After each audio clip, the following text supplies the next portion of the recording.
वो कह रहे निषाद चमार बनने जा रहे हो। भाई तुम निषाद चमार बनोगे, भाई ये गलत है ना।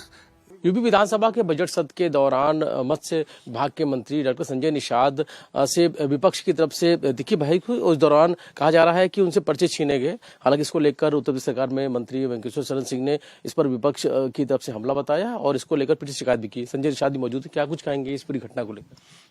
देखिए, लोकतंत्र में ये सब अलोकतांत्रिक लोग हैं। इनका चाल चरित्र चेहरा सब जैसे सत्ता में रहते थे गुंडे, उसी तरीके से सदन में है। इसीलिए जनता इन्हें सत्ता से दूर किया। ये नाम के फर्जी पीडीए हैं। ये पीड़ित दुखी अपमानित करते हैं। ये पीड़ित मैंने पीडीए पिछड़े की आवाज नहीं, विरोधी हैं, दलित विरोधी हैं। तभी तो माता प्रसाद पांडे ने क्या शब्द यूज किया बताइए। जो अभिशाप था देश का, उसको कानून से दूर किया 1931 में अंग्रेजों। देश में संविधान में 10 अगस्त 1950 को राष्ट्रपति ने लिख दिया कि अब कोई अपमानजनक दृष्टिकोण से चमार कहेगा तो जाए जेल, उसका नहीं होगा बेल। वही कह रहे निषाद चमार बनने जा रहे हो। भाई तुम निषाद चमार बनोगे, भाई ये गलत है ना। तो क्या अनुसूचित मतलब चमार होता है? इसका मतलब पिछड़ा मतलब यादव होता है। तभी तो ये लोग सामाजिक न्याय समिति की रिपोर्ट के अनुसार है कि 27 में मिल्कमैन खा रहे हैं और 23 में लेदरमैन खा रहे हैं। अदरमैन कहाँ जाएंगे? इसीलिए मैंने कहा ना कि ये मछुआरों के मगरमच्छ हैं, इसीलिए हमारा हिस्सा खा रहे हैं कि हमें अनुसूचित में हमारा नाम है, पिछड़े में डाल दिया। और हाई कोर्ट ने कह दिया गलत करता है, इनको नहीं है। 21/12/2016 का एक शासनादेश हुआ कि मझवार के सर्टिफिकेट दिए जाए और केवट मल्लाह कह के न रोका जा, जो रोके उसके खिलाफ कार्रवाई हो। लेकिन अभी एक मझवार का बनना शुरू हो गया। एक ही दिन बाद लोगों ने कहा बन जाएगा। तब तक एक दूसरे दिन उन्होंने 22/12/2016 को 12 घंटे के अंदर दूसरा शासनादेश जारी कर दिया कि जिससे कोर्ट में स्टे मिल गया कि केवट मल्ला को ही परिभाषित, जो पावर नहीं था गैर स्टे हो गया। बाद में हाईकोर्ट ने कहा नहीं, 21/12 जारी रखो और 22/12 ठीक नहीं, इनके अंदर नहीं आता है। और समाज आज के दिन में बेईमान इसीलिए कहेंगे ना, विश्वास लिया कि ये हम पिछड़ों नेता, ये सबको लिया कि आप विश्वास करिए, ये विश्वासघात है। इसीलिए मैं कहा कि बेईमान लोग हैं। बेईमान ने हमें ओबीसी डाला है, ये संविधान वाला चाहिए, बहुत गलत है। और हम लोग तो समाज की आवाज हैं। हम तो बोलेंगे ना कि भाई विश्वास किया, 1 रुपया भी विपक्ष निषादों के लिए, कोई हित के लिए 1 रुपया का बजट बनाया हो दे दें। हमारी सरकार ने तो अभी 1400 करोड़ रुपया, दिल्ली ने 67,000 करोड़ रुपया दिया 6.5 साल में। ये बताए ना। और नहीं, दिल्ली से जो रुपया आता था, ठीक है बेईमान थे वो भी, मगरमच्छ थे, कांग्रेस वाले हटे, थोड़ा मगरमच्छ बसपा से हटी, अब ये है वो तो साफ हो गया, ये हाफ हो गया, अभी साफ हो जाएंगे। लेकिन दिल्ली में जो 3,000 करोड़ रुपया बनता था और जो आता था, उसको भी ये मगरमच्छ की तरह खा जाते थे। ये की विशेष वर्ग के मंत्री। भाई जब हम बोलेंगे तो इनको जवाब तो देना चाहिए ना।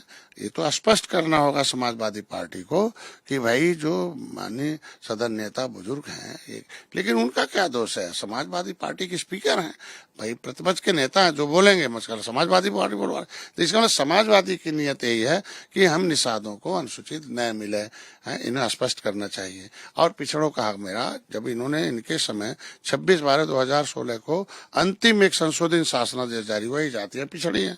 लेकिन जब रेल रोका, सड़क रोका, हमने एविडेंस दिया तो राज्यपाल ने 5 दिन बाद उसको फिर संशोधन कर दिया, कह दिया भैया ये जातियां गलती से इसमें पड़ी हैं और धारा 13 में पावर है और ये जाति को ओबीसी से निकाल दियो और एक नई सूची जारी करो और इनको अनुसूचित मान लो। राष्ट्रपति और राज्यपाल की अधिसूचना पर कोई मुकदमा तो चलता नहीं।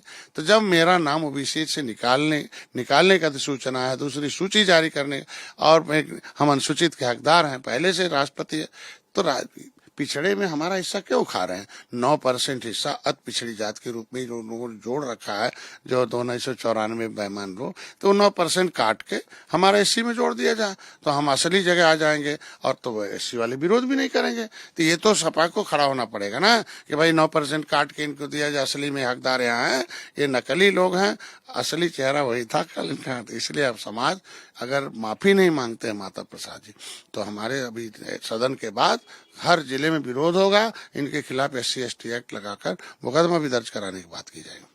सदन की शुरुआत में ही कहा गया था विपक्ष की सार्थक चर्चा की जाए और मुद्दों पर बात की जाए, लेकिन शुरू से ही विपक्ष लगातार हमलावर होता नजर आया। बजट के आने से पहले विरोध प्रदर्शन दिखने लगा। क्या लगता है कि जो विपक्ष है वो चाहता नहीं था कि सदन कार्रवाई सुचारू रूप से चले?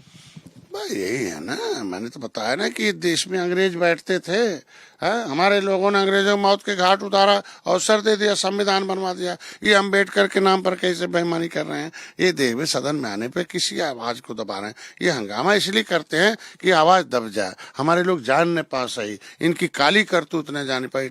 ये जो क्या ठगी किया, क्या बेईमानी, भाई सामाजिक न्याय समिति का रिपोर्ट क्या खाता इनके पीछे, तो वो कोई न जानने पाए कि लुटेरे हैं पिछड़ों के, ये लुटेरे हैं मतलब दलितों के। तो इसलिए अब दलित शोषित सब जाग गया। हम आज के दिन में तो मैं मुख्यमंत्री को धन्यवाद दूंगा कि संज्ञान में मामला लिया और उन्हें आरजीआई को लिख के एक्सेप्ट करा लिया कि भाई बताओ कि अनुसूचित के हैं कि पिछड़े हैं। तो उसने लिख दिया भाई इनकी गिनती अनुसूचित में हुई थी हमारे यहाँ, बट नोडल विभाग सामाजिक न्याय मंत्रालय। बट जब आप जनगणना विभाग कह दिया कि केवटमाला अनुसूचित है, तो मेरी गिनती अनुसूचित में होनी चाहिए। हाँ, बाद में प्रमाण पत्र दें, लेकिन हमारी गिनती अनुसूचित में नहीं करेंगे तो हमारे लोग, भाई देखो क्रिमिनल कास्ट रहे, अंग्रेजों को भगाया, घेरा, 31 अगस्त 1952 को हमारा काला कानून हटा, हमारे लोग रेल रोक दिया, सपा बसपा साफ हो गए। वो तो बेईमान निकले, हाथी साइकिल पंजाले। भारतीय जनता पार्टी हमारे आदर्शों पर मर्यादा पुरुषोत्तम भगवान राम के उस आदर्श, उस पर उनके बड़े भाई निषाद राज के उस स्नेह मिलन, एक बेहतरी संबंध का बड़ा किला बना रखा निषाद राज के इलाहाबाद में। श्रृंगेरपुर के पर्यटक स्थल हजारों करोड़ रुपया दिया, तो लूट के लिए चलेगा खुदा के। हमारी भारतीय निषाद राज संस्कृति केंद्र बन रहा, वहाँ हजारों करोड़ निषाद राज की मूर्ति लग गई। आज के अयोध्या में भगवान राम, उनके साथ निषाद राज, और अतिथि भवन भी निषाद राज। एक गरीब के घर, निषाद राज के घर प्रधानमंत्री जाके खाना खा के गरीब देख चुके हों। तो मैं चाहता हूँ भारतीय जनता पार्टी इस पे पहल करके इनको अनुसूचित जाति वाला गिनती कराएं और इस पे एक बहस कराकर इसको सही में चरित्र दिखाएं कि वो किसके साथ खड़े हैं, हिस्सा खाने वाले में खड़े हैं सपा या दिलाने वाले में खड़े हैं। बिल्कुल, धन्यवाद बातचीत करने के लिए। और निश्चित तौर पर जिस तरह बजट सत्र चल रहा है उसके दौरान की जो तस्वीरें आई उसको लेकर उत्तर प्रदेश सरकार में मत्स्य मंत्री संजय निषाद ने विपक्षी हमला बोला है। और निश्चित तौर पर सरकार जो काम कर रही है, सरकार सार्थक रूप से काम कर रही है, उसको लेकर कहीं सराहना करते हुए नजर आए। राहुल चौहान के साथ रवि कुमार, भारत एक्सप्रेस, लखनऊ।